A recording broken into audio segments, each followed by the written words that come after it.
കോട്ടയം ജില്ലയ്ക്ക് വലിയ പദ്ധതി പ്രഖ്യാപനങ്ങൾ ഇല്ലാതെ യു.ഡി.എഫ് സർക്കാരിന്റെ ആദ്യ ബജറ്റ്. കാർഷിക മേഖലയിലെ പ്രഖ്യാപനങ്ങൾ മാത്രമാണ് കോട്ടയത്തിന് ആശ്വാസം നൽകുന്നത്. ജില്ലയുടെ സാമ്പത്തിക അടിത്തറയായ റബ്ബർ കൃഷിക്ക് ബജറ്റിൽ മുൻഗണന നൽകിയിട്ടുണ്ട്. റബ്ബറിന്റെ താങ്ങുവില 200 രൂപയിൽ നിന്നും 250 രൂപയാക്കി ഉയർത്തി. ഇത് ജില്ലയിലെ ഭൂരിഭാഗം വരുന്ന റബ്ബർ കർഷകർക്ക് വലിയ ആശ്വാസം നൽകുന്ന പ്രഖ്യാപനമാണ്. കാർഷിക മേഖലയ്ക്കായി ആകെ 1535 കോടി രൂപയാണ് മാറ്റിവെച്ചിട്ടുള്ളത്. കഴിഞ്ഞ 10 വർഷമായി വളരെയധികം വിമർശനങ്ങൾ കേൾക്കേണ്ടി വന്ന കോട്ടയം ടൗണിലെ ആകാശപാതയുടെ നിർമ്മാണം പൂർത്തിയാക്കുമെന്ന പ്രഖ്യാപനം ബജറ്റിൽ ഉണ്ട്.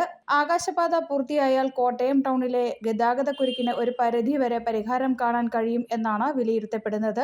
യു.ഡി.എഫ് സർക്കാരിന്റെ കാലത്ത് 2015 ഡിസംബർ 22-നാണ് ആകാശപാതയുടെ നിർമ്മാണം ആരംഭിച്ചത്. പദ്ധതിക്ക് 5.18 കോടി രൂപ അനുവദിച്ചു.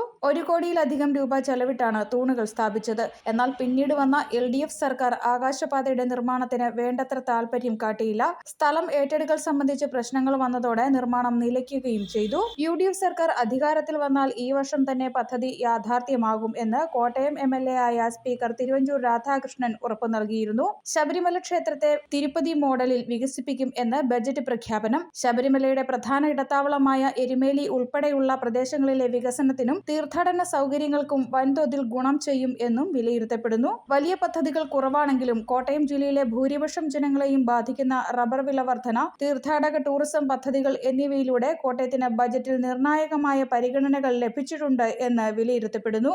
News bureau, Ponkunnam.